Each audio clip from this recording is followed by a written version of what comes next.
Assalamualaikum warahmatullahi wabarakatuh. Eh, Selamat pagi semuanya. Saya Yoga Putra Utama, mahasiswa S1 Keperawatan 2019 dari Stikes Immanuel Bandung.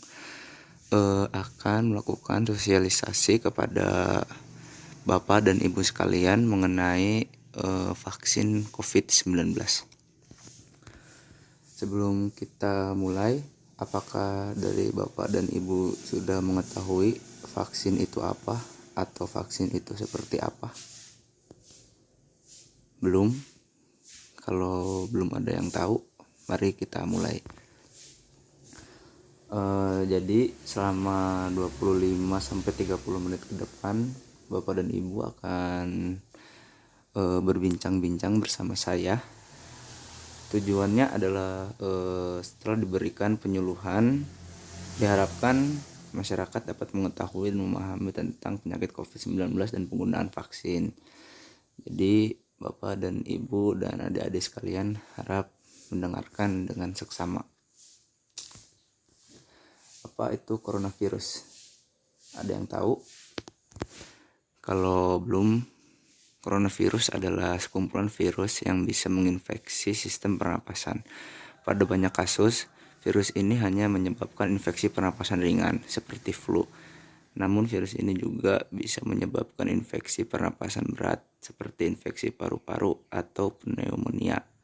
Nah, Bapak dan Ibu sekalian sudah tahu ya apa sih coronavirus itu.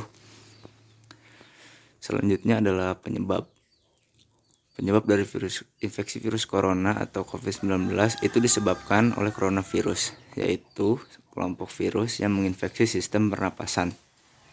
Pada sebagian besar kasus, coronavirus hanya menyebabkan infeksi pernapasan ringan sampai sedang, seperti flu. Akan tetapi, virus ini juga bisa menyebabkan infeksi pernapasan berat, seperti pneumonia, Middle Age Respiratory Syndrome atau MERS, dan Severe Acute Respiratory Syndrome atau SARS. Ada dugaan bahwa virus corona awalnya ditularkan dari hewan ke manusia. Namun kemudian diketahui bahwa virus corona juga menular dari manusia ke manusia. Udah jelas ya penyebabnya, Bapak dan Ibu sekalian. Lalu seseorang dapat tertular COVID-19 melalui berbagai cara, yaitu yang pertama, tidak sengaja menghirup percikan ludah atau droplet yang keluar saat menderita COVID-19 batuk atau bersin. Lalu yang kedua, memegang mulut atau hidung tanpa mencuci tangan terlebih dahulu setelah menyentuh benda yang terkena cipratan ludah penderita COVID-19. Lalu yang ketiga, kontak jarak dekat dengan penderita COVID-19. Nah, jadi Bapak dan Ibu sekalian harap berhati-hati dan tetap patuhi 3M. Lalu adalah tanda dan gejalanya. Secara umum ada 3 gejala umum yang bisa menandakan seseorang terinfeksi virus corona, yaitu yang pertama demam, suhu tubuh di atas 38 derajat Celcius. Lalu yang kedua batuk kering, yang ketiga sesak napas. Lalu kemudian ada beberapa gejala lain juga yang bisa muncul pada infeksi virus corona meskipun lebih jarang. Yang pertama ada diare, lalu yang kedua sakit kepala, yang ketiga konjungtivitis, yang keempat hilangnya kemampuan mengecap rasa, lalu yang kelima hilangnya kemampuan untuk mencium bau atau anosmia, lalu yang keenam ruam di kulit. Gejala-gejala COVID-19 ini umumnya muncul dalam waktu 2 hari sampai 2 minggu setelah penderita terpapar virus corona. Lalu ada vaksin COVID-19. WHO telah menetapkan COVID-19 sebagai darurat kesehatan global. Melihat situasi seperti ini, salah satu cara yang sangat memungkinkan untuk mencegah semakin luasnya penyebaran pandemi ini adalah dengan pengembangan pembuatan vaksin. Cara kerja vaksin. Vaksin membantu sistem kekebalan tubuh melawan infeksi secara efisien dengan mengaktifkan respon tubuh terhadap penyakit tertentu. Setelah melakukan vaksin, tubuh akan mengingat virus atau bakteri pembawa penyakit, mengenalinya serta tahu cara untuk melawannya.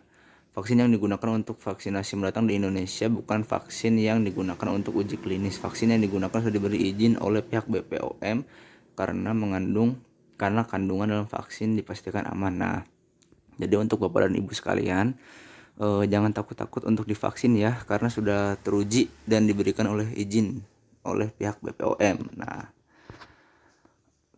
Bapak dan Ibu sekalian, apakah sudah tahu vaksin apa yang akan digunakan di Indonesia nanti? Ya, vaksinnya adalah vaksin Sinovac ya. Cara kerja vaksin Sinovac itu, metode ini menggunakan virus COVID-19 yang sudah dibunuh, yang kemudian dimasukkan ke dalam tubuh manusia. Walaupun non-aktif dan tidak dapat menyebar, sistem imun tetap akan menanggapinya dan mempelajari cara melawannya. Namun respon dari sistem imun mungkin saja tidak seampuh jika melawan virus yang masih hidup. Oleh karena itu, tipe vaksin seperti ini memerlukan beberapa dosis supaya efektif. Nah, untuk pencegahannya, karena COVID-19 ini masih ada di sekitar kita, Bapak dan Ibu dan juga adik-adik sekalian tetap terapkan physical distancing atau menjaga jarak minimal 1 meter dari orang lain, dan jangan dulu keluar rumah kecuali ada keperluan yang mendesak. Lalu jangan lupa juga gunakan masker saat beraktivitas di tempat umum atau keramaian, termasuk saat pergi berbelanja bahan makanan atau mengikuti ibadah atau hari raya. Lalu jangan lupa juga untuk mencuci tangan dengan air dan sabun atau hand sanitizer yang mengandung alkohol minimal 60%, terutama setelah beraktivitas di luar rumah atau tempat umum. Lalu jangan menyentuh mata, mulut, dan hidung sebelum mencuci tangan. Lalu tingkatkan daya tahan tubuh dengan pola hidup sehat seperti mengonsumsi makanan bergizi, berolahraga secara rutin, beristirahat yang cukup, dan mencegah stres. Lalu yang terakhir, hindari kontak dengan penderita COVID-19 yang dicurigai positif, orang yang dicurigai positif terinfeksi virus corona, atau orang yang sedang sakit demam, batuk, atau pilek. Ya, demikian sedikit informasi yang saya sampaikan kepada Bapak Ibu sekalian. Semoga apa yang saya sampaikan hari ini dapat dimengerti dan dapat dilaksanakan oleh Bapak Ibu sekalian. Ada yang ingin dipertanyakan? Ya, jika tidak ada, karena waktu sudah hampir selesai ya, saya tutup saja. Terima kasih atas perhatian Bapak dan Ibu sekalian.